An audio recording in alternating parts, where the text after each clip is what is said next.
আজকে আমি আপনাদের সাথে ঝাল লেয়ার মুরগি ভুনা রেসিপি শেয়ার করব। আশা করি আপনাদের কাছে ভিডিওটি ভালো লাগবে। পুরো ভিডিওটি দেখবেন, ভিডিওটি না টেনে, অনুরোধ রইল।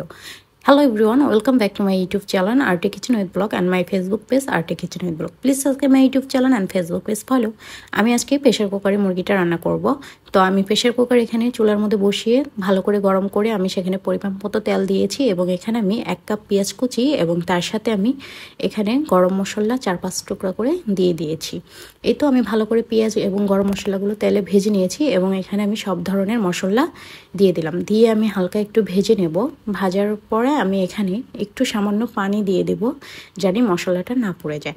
এখানে আমি 1 চামচ হলুদের গুঁড়া, 1.5 চামচ মরিচের গুঁড়া, 1.5 চামচ ধনিয়ার গুঁড়া এবং 1.5 চামচ জিরার গুঁড়া, 1.5 চামচ আদা বাটা, 1 চামচ রসুন বাটা, পরিমাপ মতো লবণ, 1 চামচ গরম মশলার গুঁড়া দিয়ে দিয়েছি। এখানে আমি 1 কেজি মাংস ভুনা করব। তো লেয়ার মুরগি যেহেতু শক্ত, সেই ক্ষেত্রে আমি একদম প্রেসার কুকারেই রান্না করব। এই তো আমি এখানে মশলাটা ভালো করে নেড়েচেড়ে কষিয়ে নিলাম। দেখতেই পাচ্ছেন মশলার উপরে কিন্তু তেলটা ভেসে উঠেছে। প্রেসার কুকারে এভাবে কষিয়ে মাংস রান্না করলে মাংসটা কিন্তু খেতে দুর্দান্ত হয়। এই তো মশলাটা আমি আরও একটু ভালো করে কষিয়ে নিয়েছি এবং এখানে আমি 1 কেজি লেয়ার মুরগির মাংসগুলো ভালো করে পরিষ্কার করে আমি এখানে সুন্দর করে পানি ঝরিয়ে নিয়েছি এবং কষানো মশলার মধ্যে মাংসগুলো দিয়ে আমি ভালো করে কষিয়ে নিলাম। তো আমি প্রেসার কুকারে বেশ কিছুক্ষণ ভরে মাংসটা কষিয়ে নেব। দেখতে পাচ্ছেন মাংস থেকে বেশ অনেকটা পানি ছুটে গেছে। তো এখানে আমি সুন্দর একটা ফ্লেভারের জন্য 3-4টা কাঁচামরিচ দিয়ে দেব। দিয়ে আমি আর একটু ভালো করে নেড়েচেড়ে সুন্দর করে কষিয়ে নেব। তো লেয়ার মুরগিটা এমনি অনেক শক্ত হয়, গরুর মাংসর থেকেও বেশি শক্ত।